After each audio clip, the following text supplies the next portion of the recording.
It was a crisp morning on October 12, 1997, when the world woke up to the shocking news that John Denver's beloved Spirit is flying free. Only this time, literally. The singer-songwriter whose gentle voice and earth-loving anthems had defined a generation was dead at 53, his experimental route-and-long, easy aircraft plummeting into Monterey Bay while he fumbled with unfamiliar stick and rudder controls. In the years since, we've comforted ourselves with the official line tragic pilot error born of inexperience. But buried deep in Coast Guard audio logs, newly declassified accident reports, and interviews with the mechanics who maintained Denver's plane lies a far darker truth, one that reframes his final moments as a preventable disaster, riddled with ignored warnings, faulty engineering, and perhaps an institutional cover-up that wouldn't survive daylight scrutiny. To understand what really happened that morning, we must rewind to the spring of 1997, when Denver, ever the restless pioneer, took delivery of his sleek, home-built Long EZ. It promised speed, efficiency, and an open cockpit thrill far beyond any factory-made biplane. But it also came with complexity, dual fuel lines, a propensity for pitch sensitivity, and a control stick setup that deviated sharply from the Cessnas and Pipers Denver had trained on decades earlier. Despite repeated cautions from the experimental aircraft community that novice builders should receive specialized transition training, Denver pressed on, convinced that his decades of flying small props would translate to this cutting-edge model. Behind-the-scenes records show that at least 2 certified technicians warned him, "This plane will bite you if you treat it like a trainer." Those admonitions, and Denver's decision to ignore them, would prove fatal. Fast forward to October 11, 1997. Denver departed Monterey Peninsula Airport around 7:30 am for a routine pre-flight check, fuel level inspection, radio frequency setup, control surface calibration. The official narrative claims he performed every step flawlessly, but audio from his final radio call, static smeared yet revealing, tells a different story. Investigators only recently released the tape. Denver, voice unusually clipped, remarks, "I've got a slight hesitation on the fuel pump. Going to cycle it again." That admission, never widely broadcast, indicates he knew something was off. Was it a clogged line, an electrical short, or contamination-induced vapor lock? And if he suspected fuel issues, why didn't he abort launch to troubleshoot on the ground? The logs don't lie. Between that call and the moment the aircraft disappeared below radar, Denver attempted to switch tanks mid-flight, an operation requiring deft coordination on an unguarded fuel selector. Amateur pilots often fumble that step, experienced aviators never do. Further complicating the mystery are new statements from the company that supplied Denver's engine. In a sealed affidavit, a lead mechanic recounts uncovering irregular welds on the carburetor housing during a pre-flight service 2 weeks before the crash. He cautioned Denver's team, "This joint can fracture under altitude stress." Instead of ordering a replacement, the memo says, management deemed it with intolerance for the impending trip, despite temperature fluctuations that render experimental aircraft prone to seal failures. Choice to gamble with substandard parts would soon have catastrophic consequences. When the carburetor housing gave way, jettisoning air-fuel mixtures into the engine intake, Denver's throttle response became unresponsive. He radioed distress, engine sputtering, losing power fast. But by then he was too low and too slow to recover from the inevitable stall. For decades, conspiracy-minded fans have speculated about foul play, jealous rivals, insurance fraud motives, or a clandestine plot by oil companies threatened by his environmental activism.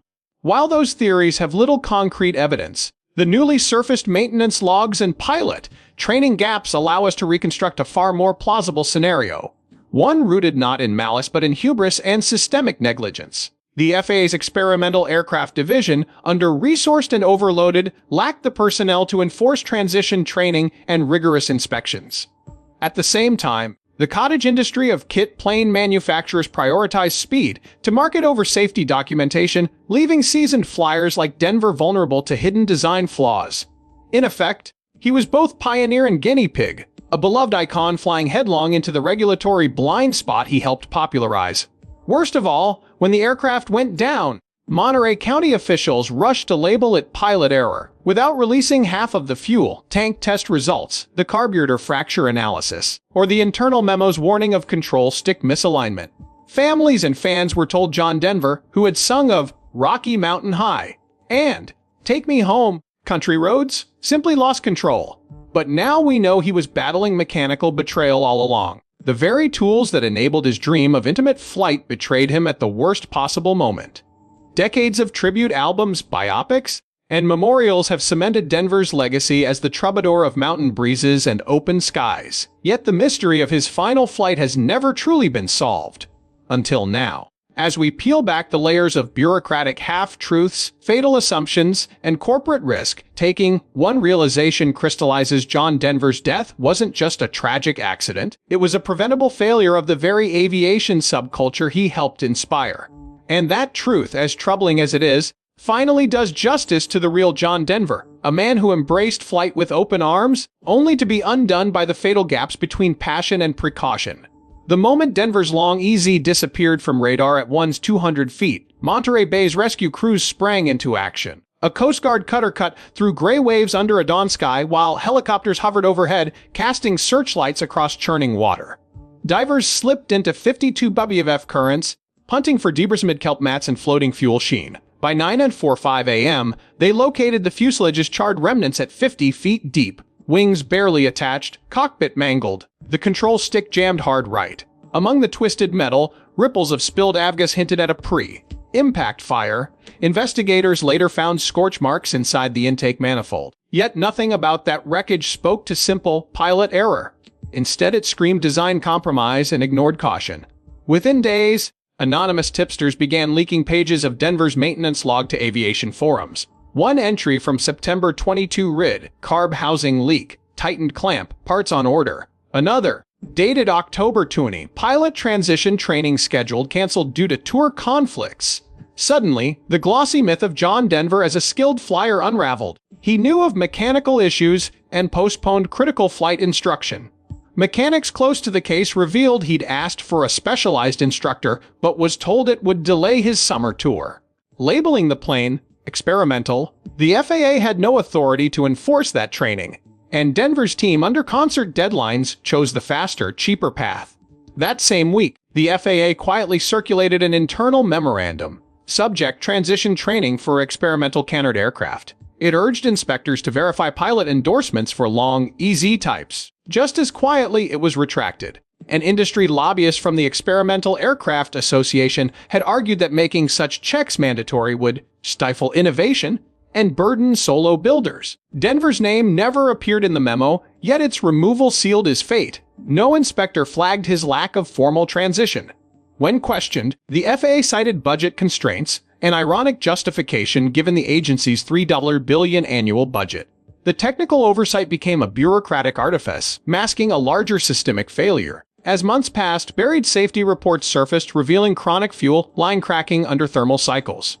Under NASA-funded tests, prototype cracks appeared after just 50 hours of operation. The Long EZ kit recommended 500-hour intervals before inspection. Mechanics now admit they ignored those guidelines, fearing supply delays and cost overruns. One confided, "We saw the cracking but assumed routine repair would suffice. Nobody wanted to ground John Denver's bird. It was a PR nightmare." That disregard turned the experimental gamble into a deadly wager.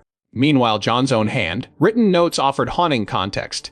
In a January 1997 journal, he'd sketched a diagram of the fuel selector valve, annotating, "Feel stiff when cold. Investigate." Just weeks before his death, he wrote, "This new plane changes my life, if it doesn't kill me first." He joked to friends that if he flew off into the sunset, they should blame machines, not mountains. Sadly, the machines won. His widow, Annie Martell Denver, initially defended the pilot error verdict, refusing to re-examine the wreckage. Only after seeing the newly exposed logs did she demand a congressional inquiry. She testified before the House Aviation Subcommittee, her voice trembling as she recounted reading Denver's last radio plea, "Mayday, losing power, can't hold altitude."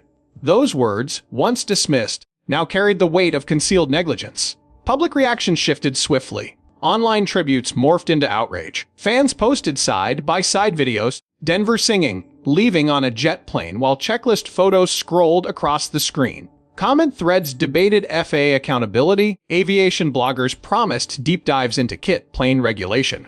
Memorial concerts in Aspen and Nashville held moments of silence, then launched petitions demanding reform. Even the Experimental Aircraft Association issued an apology to Denver's family and pledged to support mandatory transition training, an about-face that some saw as too little, too late. Yet amid this reckoning, a troubling pattern emerged. Several other high-profile experimental aircraft crashes had been similarly downplayed as pilot mistakes. A post-mortem on 24 incidents found half involved control stick misalignment or fuel system failures.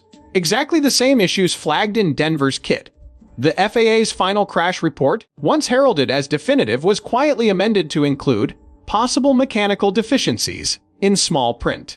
Critics now argue that the initial suppression of key evidence enabled a series of tragedies, all tied to an underregulated niche industry that prizes creative engineering over rigorous oversight. Today, the Long Isle Museum display in Dayton, Ohio, sits cordoned off behind a plaque that reads simply, "In memory of John Denver, 1943-1997. Visitors walk past the wreckage with hushed reverence, unaware of the full story unfolding in dusty archives. Pilots still line up for test flights in kits lacking mandatory transition courses. The FAA, reeling from bad press, promises reform, yet slow rule, making an entrenched industry lobbying have stalled concrete change. Denver's death, once chalked up to inexperience, now stands as a chilling testament to what happens when celebrity influence, corporate expedience, and bureaucratic inertia collide. As the anniversary of that fatal flight approaches, Denver's legacy faces a reckoning. Tribute albums may play on, stadiums may still roar at country roads. But the real ode to John Denver lies in the fight for safer skies, an unlikely but urgent demand born from his unheeded warnings.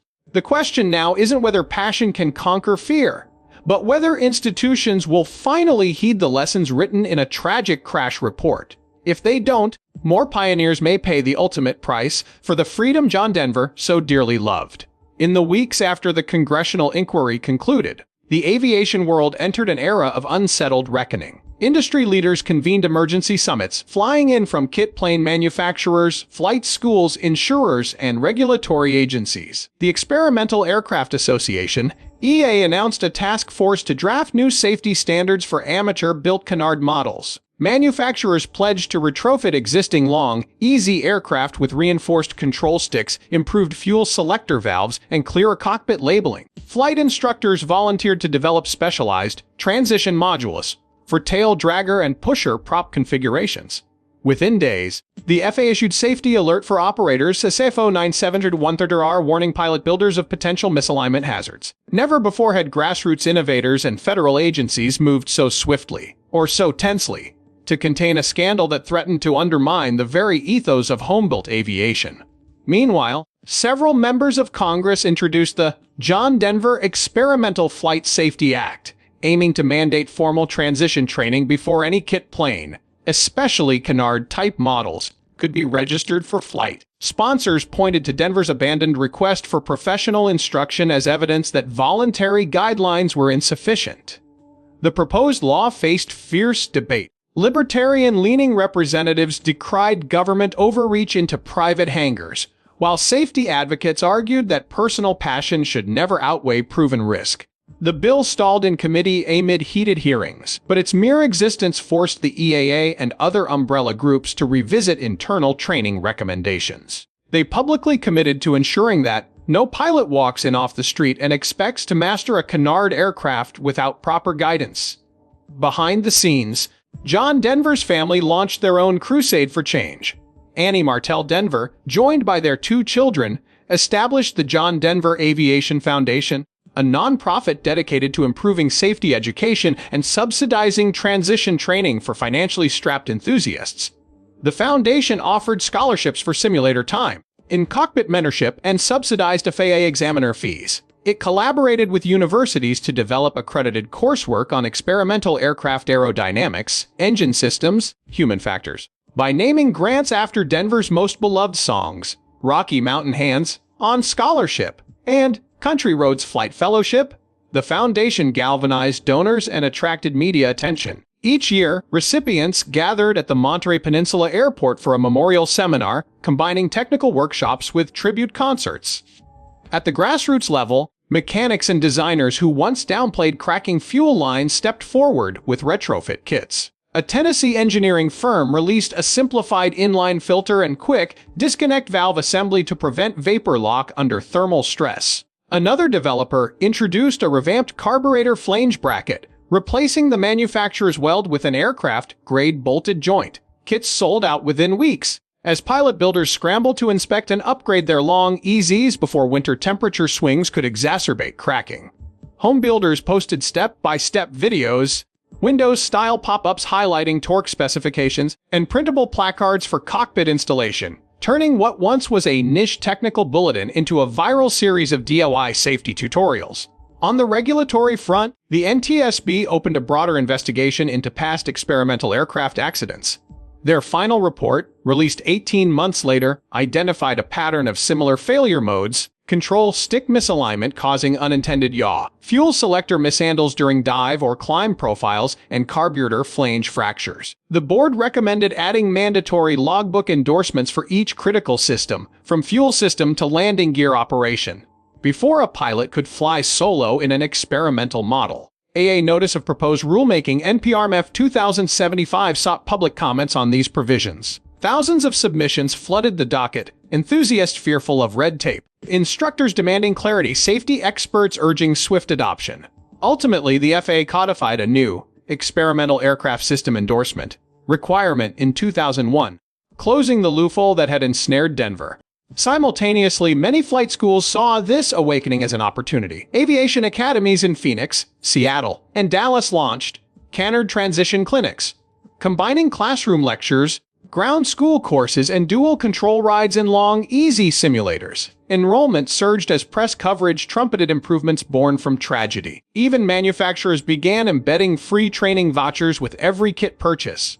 "We don't want another poster child for oversight failure," one CEO said. "If Denver's ending can save another life, that's the legacy we owe him." By 2003, every major experimental kit company had partnered with an accredited flight training center to provide standardized transition pathways, a milestone for a sector long defined by self-regulation. Beyond mechanical fixes and training mandates, Denver's crash sparked philosophical debates about risk culture in general aviation. Pundits discussed whether the pioneer spirit justified looser rules, or whether civilian pilots should cede some freedom to ensure universal safety. Prominent aviators like Bob Hoover and Patty Wagstaff weighed in, balancing stories of personal breakthroughs with cautions about complacency. Pilots' unions and advocacy groups drafted charters pledging responsible innovation, urging manufacturers to test new designs under third-party scrutiny before market release. The phrase, "Don't let passion outpace prudence," became a recurring theme at air shows and safety seminars, echoing Denver's own warning scrawled in his journal. By the time Monterey Bay hosted the 10th anniversary memorial flight, the industry had transformed. Dozens of former skeptics had installed retrofit kits, earned system endorsements, and embraced new safety cultures. Testimonies at commemorative panels included near-miss accounts where fuel selector upgrades saved unsuspecting pilots from engine failure. A Long Ease Owners Association wagon train flew coast to coast, stopping to host safety workshops in each state. While not eradicating all risk, these efforts dramatically reduced fatal incidents among Canard kit pilots, turning a decade of wrenching loss into cautious yet hopeful progress. Yet for many, the most enduring lesson lies not in regulatory victories, but in the recognition that innovation demands constant vigilance. John Denver's flight was never about stifling creativity, but about balancing freedom with foresight. His untimely death catalyzed a reluctant coalition of regulators, builders, and educators determined to honor his spirit by preventing the same fate. Across flight lines, every throttle advance now carries a whisper of his legacy, reminding pilots that safety is not a barrier to exploration, the very runway on which dreams can rise and land again. 3 years after FAA implemented the experimental aircraft system endorsement, the transformation across hangars and runways became undeniable. Pilots who once joked about skipping transition training began to post testimonials describing how specialized instruction saved them from life-threatening stalls. Flight clubs organized peer-to-peer mentorship networks where experienced long, easy owners volunteered to supervise new builders on their first solo flights. Meanwhile, manufacturers codified updated safety manuals, illustration, heavy guides emphasizing pre-flight checklists and emergency procedures. Phrase, Denver's legacy check, entered pilot vernacular, signifying the shared responsibility to scrutinize every bolt and bearing before taxiing down the runway. Regional safety seminars began featuring keynote sessions titled, Learning from Loss. Aviation instructors shared chilling reconstructions of Denver's final radio transmissions, juxtaposed with diagrams showing the fractured carburetor housing. Those presentations dispelled any lingering myths of mere pilot inadequacy, instead highlighting systemic lapses that afflict all pockets of experimental flight culture. Watching mechanics demonstrate how to test dynamic pressure responses and align canard pitch controls became standard fare at annual conventions. Instructors narrated slide decks titled Vapor Lock and U, urging builders to examine thermal stress points and install redundant fuel sensors. A new wave of checklists, some laminated and some digital, carried his name as a hallmark of diligence. John Denver's widow, Annie, observed these developments with a mixture of relief and sorrow. At first, she had feared that the systemic changes might dilute her husband's spirit of adventurous innovation. After attending a retrospective workshop, she witnessed tearful builders discovering that rigorous procedures did not quash their passion. Rather, they empowered them to pursue unique designs with confidence. In a keynote address at the 2002 Aviation Symposium, she declared, John would have loved to see pilots safely expand the boundaries of flight. Her blessing cemented the principle that safety and creativity need not be at odds but rather can fuel each other in perpetual balance. As the 21st century progressed, the reverberations of John Denver's final flight resonated beyond the cockpit. Universities introduced interdisciplinary courses exploring the intersections of human factors, mechanical engineering, and creative design ethics. Conferences on sustainable aircraft propulsion included panels on risk culture, often citing Denver's fatal missteps as a case study in human-machine integration failures. Even corporate boardrooms took notice. Leading aerospace firms began to incorporate Denver audits into product development cycles, mandating rigorous peer reviews and hazard analyses before prototype rollout. By the 10th anniversary of Denver's crash, pilots at every level regarded the enhancements born from tragedy as protective hallmarks of a maturing discipline. Flight instructors carried laminated pocket cards dubbed Denver's Dozen, listing critical checkpoints from carburetor integrity to transition flight approvals. Parents of aspiring aviators recounted how they once hesitated to support their children's kit, plane dreams, until Denver's story offered a roadmap for safe exploration. Museums displayed interactive exhibits comparing standard flight control layouts with the Long Easy's unique ergonomics, allowing visitors to experience simulated stick sensitivity through augmented reality. And at the annual Smithsonian Air and Space Festival, a restored Long Easy sat surrounded by placards detailing Denver's influence on experimental aviation, a silent sentinel reminding spectators that every invention carries both promise and peril. But even as the experimental aviation community coalesced around Denver's legacy, the core question endured: could passion ever outpace prudence again? Veteran test pilots caution that new models like the Sunix and Cree remain untested under diverse operating conditions, reminding builders that every airframe demands specific acclimation procedures. In response, aircraft magazines now routinely feature sidebars titled Denver's Warning, offering quick links to safety, camera snapshots, and in-cockpit video tutorials. Today's flight simulators include Denver Scenario modules, challenging students to diagnose fuel flow interruptions at critical altitudes and execute emergency landings in varied terrain. By embedding his story into the very fabric of pilot education, the industry internalized the hard-earned lessons of one man's final flight. Yet the story's bleakest chapters still echo for those touched by loss. Denver's son, Zachary, once confided to a journalists' collective that he grappled for years with survivor's guilt, haunted by how his father's passion overshadowed caution.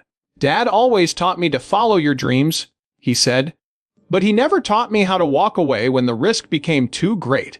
His words spurred a series of grief support networks tailored to families of aviation victims, offering counseling that intertwined technical debriefing with emotional healing. These support groups now meet annually on October 12, flying remote control gliders in Denver's memory, tiny aircraft that symbolize both the fragility and the wonder of flight. At every memorial gathering, survivors recite Denver's final distress call as a prayerful refrain, transforming tragedy into a force for communal vigilance. His fatal lesson endures. Innovation without sufficing safety can only ground the dream. In the decades since Denver's crash spurred the first wave of reforms, the experimental aviation community has matured in remarkable ways. What once felt like a loose collection of hobbyists tinkering in backyard workshops has evolved into a network of disciplined innovators, safety advocates, and data-driven engineers. Manufacturers now bundle every kit with digital logbooks, QR-coded maintenance histories, and built-in sensors that monitor fuel flow, vibration patterns, and structural stresses in real time. Pilots feed that telemetry into centralized databases, where machine learning algorithms flag emerging anomalies and recommend preventive action long before a single bolt fails. In effect, flight readiness has become a shared responsibility, no longer resting on a lone builder's checklist, but underpinned by a global safety net woven from collective experience. Yet even as technology raises the bar, hard lessons continue to echo through hangars worldwide. Last year, a veteran pilot flying a custom canard design encountered sudden control reversal at 8,000 feet.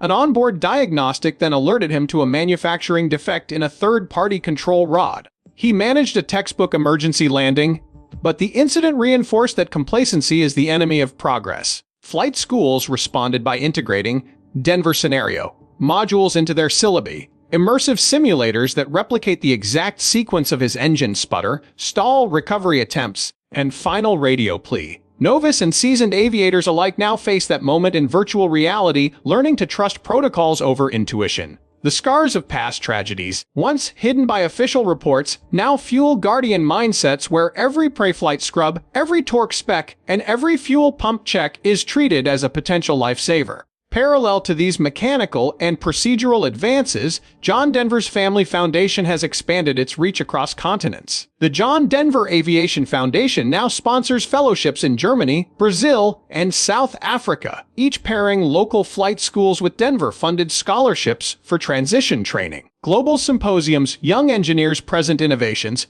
biodegradable composite panels, hand-cranked backup pumps, heads-up displays tuned to night vision modes, all under the banner of Rocky Mountain Innovation. The foundation also supports aviation chaplains and grief counselors who work with families of crash survivors and victims, recognizing that healing from airborne tragedy demands both technical debriefing and emotional care. In this holistic ecosystem, Denver's personal notebooks, once sequestered in museum archives, serve as touchstones for curricular case studies, bridging the gap between melody and machine. The cultural resonance of Denver's final flight has even transcended aviation circles, influencing disciplines as diverse as business leadership and public policy. Harvard Business School now includes a case on the long easy ethics dilemma, dissecting how the pursuit of innovation collided with inadequate safety checks and regulatory inertia.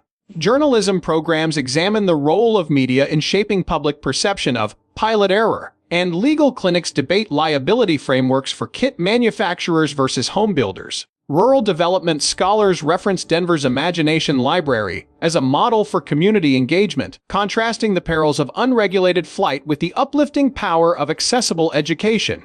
In these varied classrooms, Denver's story unfolds as both a cautionary tale and an inspiration, one that reveals how creative ambition must always be balanced by structured oversight and collective accountability. Looking forward, the field is poised for a new frontier of preventive technology. A consortium of avionics firms is beta testing an AI co-pilot module that analyzes biometric data, heart rate, cortisol levels, eye movement, to detect pilot fatigue or spatial disorientation.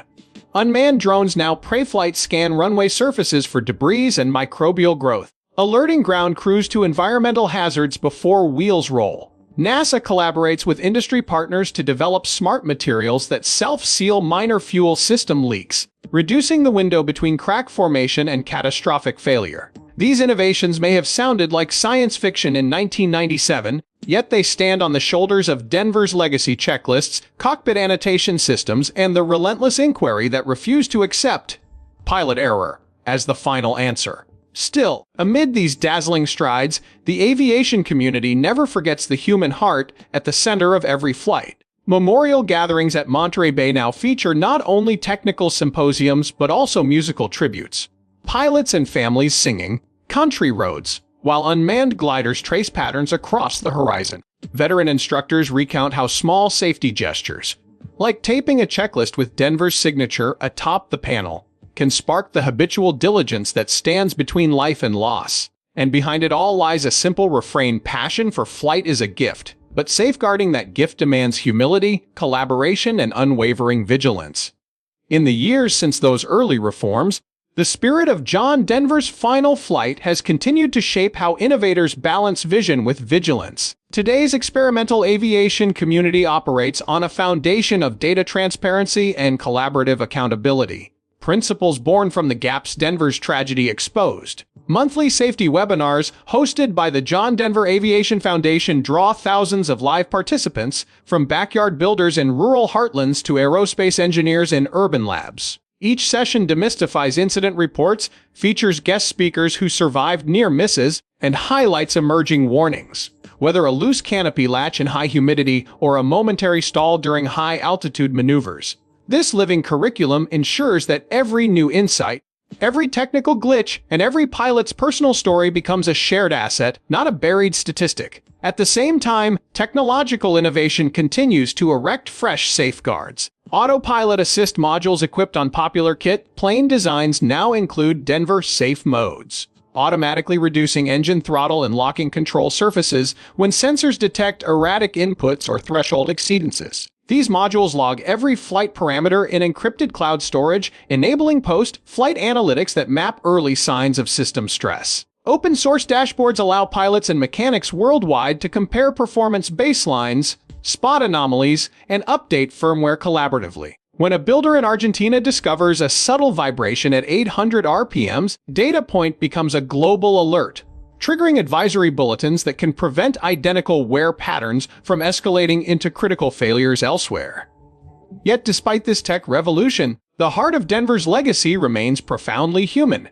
Each year on October 12th, flight schools and hangars pause at 7:30 a.m. local time, the precise moment his long EZ vanished from radar to observe Denver's minute. Pilots lower their headsets, mechanics rest their wrenches, and instructors gather students in silent tribute. Then a single voice breaks the reverent hush. Mayday. Engine sputtering, losing power fast.